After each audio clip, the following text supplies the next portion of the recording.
Rent's up 80%. Time to grow up. That's what my mom said. Right in the middle of Thanksgiving dinner. Fork still halfway to my mouth. She didn't say it softly or kindly. She said it like a punchline. And everyone laughed. Except me. My name is Danielle. And from wherever you're watching this, stay with me. Because I have one question. Have you ever built a whole house for your family, only to be handed the receipt like a stranger renting a room? I spent 3 years of my life working 80-hour weeks to keep their dreams alive. Not mine. I was the reason our bakery survived the pandemic. The reason Dad didn't lose the lease. The reason my little sister didn't have to drop out of college. I missed birthdays, skipped trips, paid off $19,000 in back taxes they ignored. I handled licensing, payroll, supplier drama, late-night inventory runs. And not once, not even once, did anyone say thank you. But when my sister, Emily, walked in late with perfectly curled hair and zero obligations, Mom raised her glass like we were at a royal coronation. To our golden girl, she beamed, who just got her first brand new car. Everyone clapped. A few gasped. I didn't. Because I already knew. I had seen the transaction 2 days ago, on the business account. $62,000 to Lexus of Pasadena. But when I asked Dad about it, he said it was for business use. Apparently, Emily's personal comfort was the business. I cleared the dishes, wiped the counters, took out the trash, and then I went upstairs, locked my bedroom door, and opened my laptop. Logged into the business banking accounts, and just froze them. All of them. Main. Payroll. Vendor. Emergency. Retirement. Locked. Secured. Gone. I didn't say a word. The next morning, the first scream came from downstairs. Mom, staring at her tablet. Why is the card declined? Then Dad yelling from the bakery office. I can't pay the suppliers. It says restricted by account owner. What the hell does that mean? I walked downstairs with my mug of tea and said, calmly, it means the person who saved your legacy is done being used like a doormat. They froze. Mom blinked. You don't own the business. I smiled. That's where you're wrong. Legally, I do. You made me partner in writing when I saved you from bankruptcy. You remember that, right? She went pale. Dad looked like he'd been punched. But I wasn't done. As of 2 a.m., I've removed all authorized users. I've also notified the CPA. The next quarterly taxes are on you. And your golden girl's Lexus? She can return it, or start making payments herself. Emily finally woke up and stumbled into the kitchen, confused. Wait, what is happening? I turned to her. Your ride just got downgraded. They exploded. But I didn't yell. Didn't flinch. I just handed over 3 folders. One for each of them. Inside, a detailed log of every dollar I put in. Every unpaid hour. Every document proving they'd signed it all away without reading, trusting me to clean up their mess. Dad tried to threaten me. Mom cried. Emily threw her phone. And I walked out the front door without a single bag. Because I had already moved everything into storage the night before. They thought I'd never leave. They thought they'd broken me. But what happened next? Made them crumble. By noon, they were calling every 10 minutes. Blocked numbers. Private. My dad even tried my old work extension. I didn't pick up. I was at a cozy little rental an hour away, key already in hand, fridge stocked, peace humming from the silence.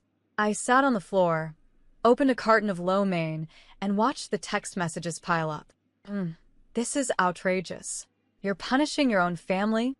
Dad, this is a betrayal. We trusted you. Emily, how dare you make me look stupid? Do you know what people are saying? Ah, there it was. Not regret. Not apology. Just image panic. 3 days passed before they realized I wasn't bluffing. That's when the real scrambling began. Vendors started pulling out. Suppliers paused shipments. The business email, which I still had admin access to, was flooded with confusion. One message from a bakery supplier caught my eye. Hi Danielle, we've always loved working with you. Let us know when things are back on track. Until then, we'll hold off. That one stung. Because I had loved working with them too. I didn't want the business to fail. I just wanted them to stop treating me like I was the backup plan to their bad decisions. Then came the twist. A letter, delivered by courier. My father's official notice of removal, an attempt to strip me of partnership rights. Except it was laughable, because the documents they signed when I bailed them out couldn't be undone without my consent. He hadn't read the fine print. In exchange for assumption of all outstanding debts, the clause read, Danielle Green shall retain sole veto power over financial decisions and corporate dissolution. They hadn't even bothered to have a lawyer check it. They were too eager for rescue, and I never forgot it. So, I replied with a document of my own. Not from a place of pettiness, but precision. Effective immediately, it read, I'm placing the family business on indefinite hiatus, pending formal audit. All operations are to cease, and no funds may be disbursed from any business account. Attempts to circumvent will be met with legal response. I signed it, notarized, sent it back through the same courier. That night, Emily posted a cryptic Instagram story. Nothing hurts more than betrayal from blood. With a photo of her Lexus parked in front of a repair shop. I didn't respond. Instead, I focused on my own next move. Because while they were busy crying over consequences, I was building something new. I took a meeting with a local cafe chain looking to expand. They needed a general manager. Someone with operations experience. I didn't tell them everything. Just enough. They offered me the job on the spot. Better pay. No family drama. And most importantly, respect. A week after Thanksgiving, I passed by the old bakery on a quiet afternoon. Closed. Lights off. Windows dusty. A sign taped to the door. Closed for renovation. Reopening soon. But I knew the truth. There were no renovations. No reopening. Only silence. The same kind of silence I had lived with every day under their roof, smiling through exhaustion, pushing through burnout, and waiting for them to finally see me. They never did. But now? Now, they were finally seeing something. The consequences of thinking I was disposable. And I had only just begun. They say rock bottom teaches you who people really are. And within 2 weeks of me freezing the accounts, my parents were free-falling. Emily had maxed out her emergency credit card trying to maintain appearances. She posted another cryptic selfie with the caption, "Some people forget who gave them their first shoes." I rolled my eyes. Those shoes? I bought them. When she wrecked her first car and Mom cried, "You can't let your sister walk to class in old sneakers." So I didn't. I paid, like I always had. On the 15th day, Dad finally cracked. He called from a blocked number. "Danielle, we need to talk." I said nothing. "You've made your point, but you're not being fair. You're punishing the whole family." I almost laughed. "You punished me for 3 years in silence. I missed holidays, paid your debts, watched Emily get luxury while I slept 4 hours a night. I cooked your dinners and signed your checks. And all I got was grow up? At the Thanksgiving table?" His voice trembled. "You always were the responsible one." I let that hang in the air, then replied, "And that's exactly why I walked away." The next morning, I got a message from Sandra, the landlord who owned the strip where the bakery sat. "Hi Danielle. Noticed the bakery's still closed. Just wanted to ask, are you interested in subletting the space? We have another buyer lined up." I paused. It was time. Time to stop mourning what I built for them and build something for me. I scheduled a visit. Walked back into that space I had once poured my whole soul into. The scent of cinnamon still clung to the walls. My old mixer was still there. Unplugged. Forgotten. But I stood taller this time. Because this space would no longer carry the weight of unpaid labor and unspoken hurt. That same afternoon, I did something unexpected. I texted Emily, "If you want your car, pay the balance. You have 7 days before it gets repossessed." Not a threat, just the paperwork timeline. Her reply? "You're not family. You're a monster." And for once, I didn't cry. Because monsters don't work 80-hour weeks to put food on the table. Monsters don't clean vomit off bakery floors or donate every cent of their bonus to stop the bakery from closing. I wasn't a monster. I was just done being used. On day 18, Dad tried one last move. He called a family friend, Mr. Jenkins, a retired accountant I adored growing up. Tried to guilt him into convincing me to be reasonable. But Jenkins? He called me instead. Danielle, I know you're hurt, but I just want to say you did everything right. I saw those ledgers. They would have sunk without you. And now that you're gone, they're finally seeing it. Let them stew. You earned your distance. I almost cried. Almost. But I'd cried too long. Now? I was choosing clarity. That night, I started drafting my new business plan. Not for them. Not with their name. Just mine. No more Green Family Bakery. I named it Reclaimed. Because that's what I was doing, reclaiming my time, my talent, my power. I opened a blank page and wrote the first words in bold. This time, I rise alone. I signed the new lease on a rainy Wednesday. No family name. No shared paperwork. No one else's fingerprints. Just mine. The space that once held their dreams, dusty, lifeless, was about to be reborn with something sharper. Something mine. Reclaimed. That's what the sign would say. Simple. Unapologetic. A reminder that even if they threw me away, I never stopped being worth something. My contractor, Mariah, walked the space with me. This used to be a bakery? She asked, stepping over a broken stool. Used to be a war zone, I said. Now it'll be a sanctuary. She smiled. Let's build it. And we did. Meanwhile, back at the house, the panic had turned to paranoia. Mom left voicemails every night now, some angry, some pitiful. We didn't mean to hurt you, Danielle. You're still our daughter, but this has gone too far. Dad sent one long message about legacy and how we can fix this. Fix it? No. You don't fix shattered glass by stepping harder. You sweep it out. Start over. And that's exactly what I was doing. 3 weeks into renovations, I finally removed the last relic from the old bakery. A picture of the founding family, framed in gold, hung near the register. I looked at it for a long time. Mom with her perfect pearls. Dad in his apron, proud.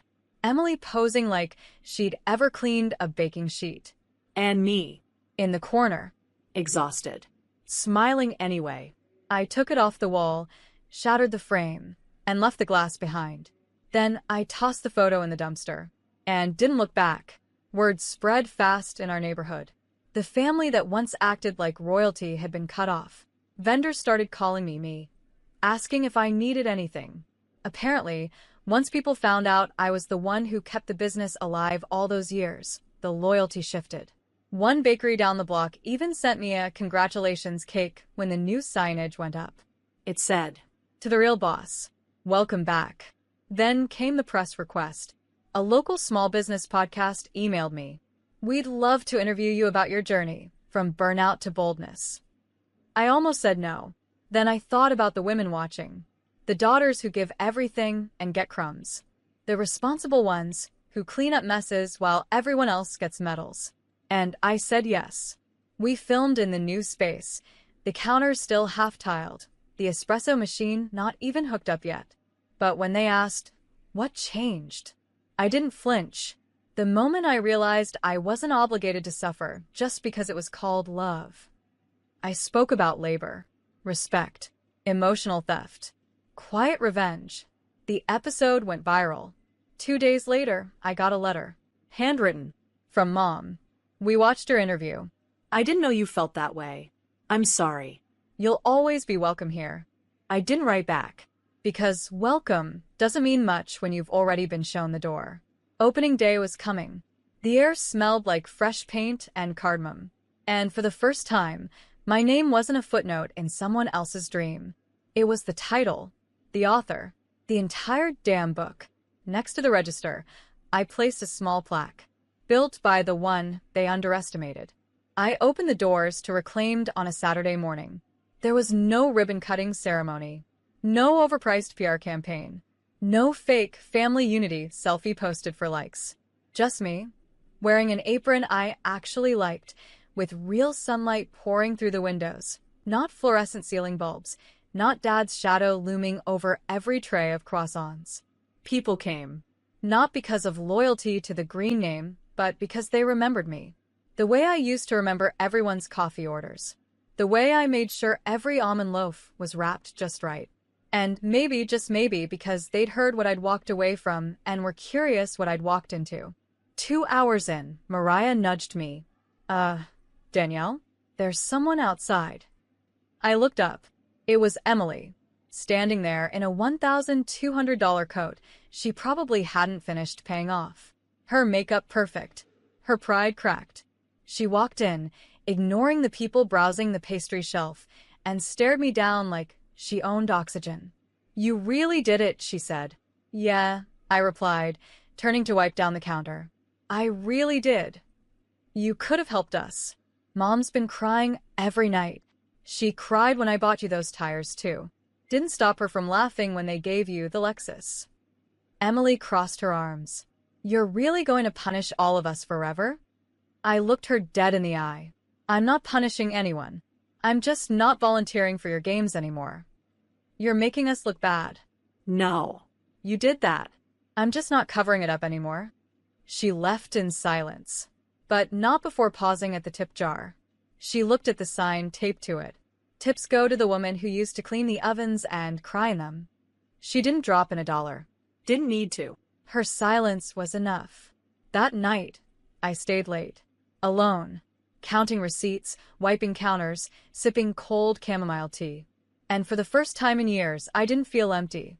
Didn't feel like I had to chase their approval. I wasn't the villain. I was the survivor. The builder. The woman who rebuilt her world brick by damn brick, while the people who broke her sat at home wondering why their meal ticket stopped delivering. The next morning, I got a message from an old high school friend, Monica. She said, "Danielle, I saw your bakery. And your interview." I cried. "I've been stuck helping my family run our restaurant for 6 years. No pay, no life. But you made me believe there's another way. Thank you." That message? Worth more than every fake. "We're proud of you," I ever begged my family to say. 3 weeks into opening, I found a letter in the mail. Official envelope. Legal watermark. It was from the Green Family Corporation. Inside, a desperate attempt to negotiate. Shared branding rights. Joint ownership. Restoring legacy. I smiled. They still didn't get it. This wasn't about legacy. This was about liberation. So I wrote one line back, printed it in bold, and mailed it without a return address. Some things don't need restoring. They needed to be burned down. They gave the Lexus back. They listed the house. But the one thing they couldn't repossess? Me. And the peace I had finally bought, not with their love, but with my absence from it. By the end of the first month, the bakery was thriving. We didn't just break even, we broke through. Lines curled outside on Saturdays. Local influencers tagged us in reels. Even the neighborhood council invited me to speak at their Women in Business event. But what I noticed most? The peace.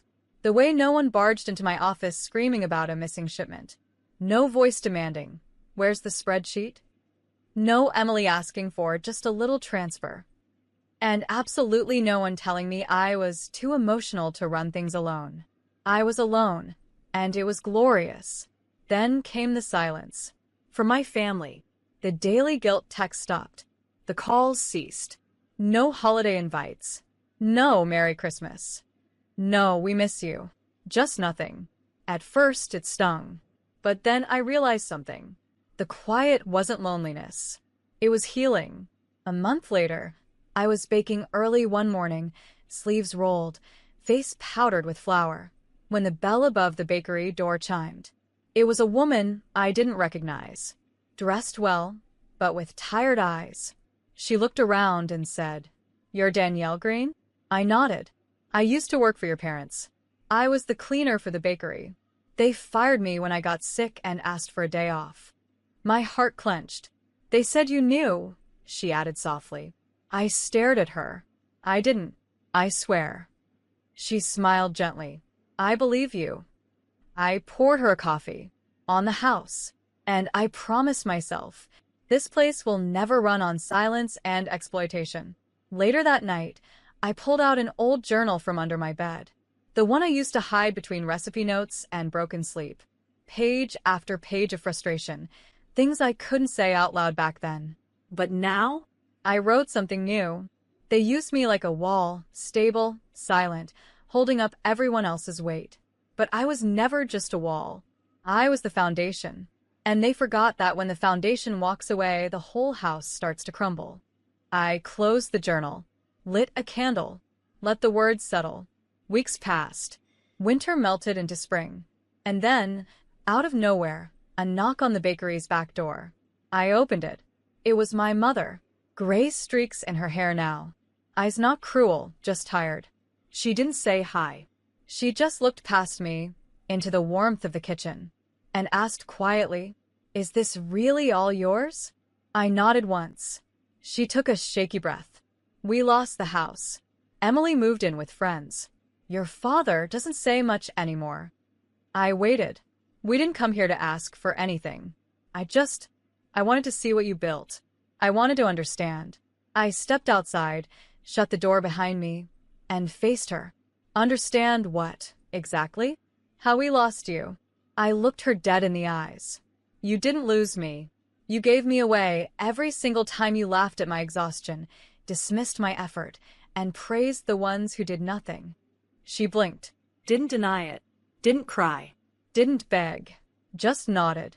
"I'm sorry." I nodded back. "But I didn't say I forgive you. Because sometimes silence is more powerful. Sometimes the absence of 'it's okay' is what makes the apology matter." She turned and walked away. Didn't look back. And I walked back inside, flipped the open sign to face the street, and greeted my next customer with a smile that was mine, not earned through someone else's approval. One morning, an old customer from the Green family bakery days stepped inside. She looked around like she wasn't sure if she was allowed to be impressed. "Didn't this place used to be?" I smiled. "It used to be theirs. Now it's mine." She walked up slowly, like she needed to feel it for herself. "Funny, it even smells different." Because it was. Different. The flour was the same, the sugar too, but the air wasn't thick with resentment anymore. It was warm. Proud. Free. The very next week, a food critic visited. Unannounced. He ordered the orange blossom brioche and a lavender espresso, sat alone in the corner, took notes. Didn't say a word. The article came out 2 days later. "Reclaimed is what happens when a woman turns survival into softness and still makes it sharp enough to cut through everything that tried to bury her." That line? It broke me. In a good way. Because for the first time, someone saw the work behind the work. Not just the glaze or the garnish, but the blood that went into building something real after being discarded by the very people who were supposed to protect me. Then came a letter. This time, not from my parents, but from a foundation. The Westfield Women's Leadership Grant. I had applied half-heartedly months ago, back when I wasn't sure I'd make it to the next week. Turns out, not only did I qualify, they chose me as the face of their next campaign. At the photo shoot, the director asked me to bring something personal. I brought the flour-stained apron with my initials stitched inside, a gift I once made myself when no one remembered my birthday. She took one look at it and said, "That's your cover shot. Not the new one with branding. Not something flashy. Just me, worn and real and rising." That same night, I passed by the old house. Not on purpose. Just one of those moments where the GPS rerouted me through memory lane. It was dark, empty, for sale sign crooked, windows cracked, the Lexus gone, the porch light that used to burn all night like a beacon, out. And you know what? I didn't feel rage. I didn't feel triumph. I felt distance. Like watching a movie I no longer had a role in. Inside my car, I pulled out my phone, opened an email draft I'd been writing for months, one addressed to both Mom and Dad. But I didn't hit send. Because the best closure isn't a dramatic monologue. It's silence. It's success they can't take credit for. It's your name on a marquee, where there's used to be. And knowing you didn't inherit it, you earned it. One last twist, though. An offer. From a publishing house. They'd read the interview, visited the bakery, tasted the story in every bite. "We want you to write your story. A book. Title it whatever you want." I didn't hesitate. I typed 2 words. Reclaimed. The taste of my own name. That night, I sat by the bakery window after closing. No customers.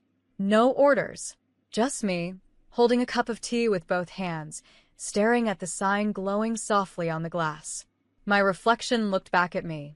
Not the exhausted girl from the Thanksgiving table. Not the ghost who floated through the family shadow. But a woman who finally tasted what she'd been missing. Respect. Peace. Her damn self. 6 months after opening, Reclaimed wasn't just a bakery anymore. It was a movement. College students came in just to sit near the open kitchen, hoping some of the quiet strength in the air would stick to their skin. Local papers started calling it a healing house built with flour and fire. But the part that got me? The letters. Dozens of them. From women who'd been silenced, sidelined, used. They wrote things like, I left my parents' house yesterday after reading your article. My sister never apologized, but I forgave myself. Because of you. I started my own candle business. Guess what I named it? Reclaimed Light. And then came the call I never saw coming. From Emily. Blocked number. But her voice? Still coded in honey and habit. Danielle, they want to sell the Green family name. The business. The rights. Everything. I didn't respond. They need your signature. Technically, you were part owner. Silent, but on the paperwork from way back. Ah. So now they remembered my name. What do you want? I asked. She paused. Maybe closure? I smiled. Closure doesn't need contracts. It needs courage. Then I hung up and blocked the number again. Later that night, I did go to the lawyer's office.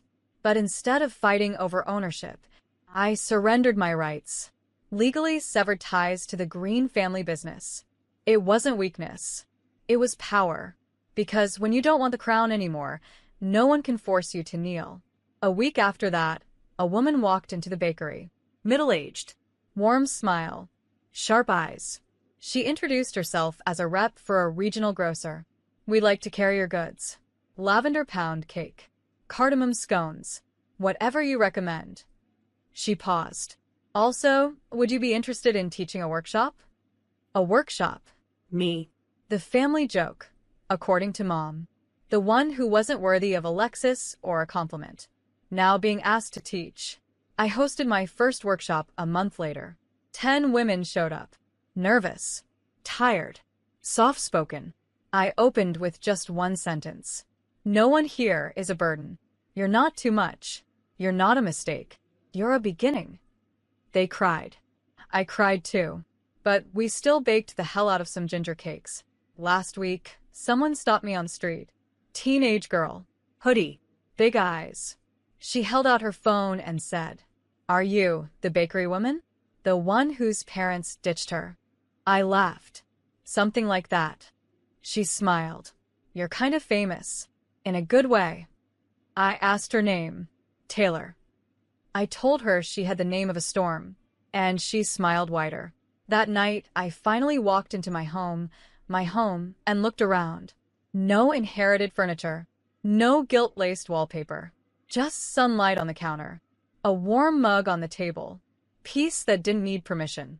And a message from the publisher. Your memoir is trending. We need more copies.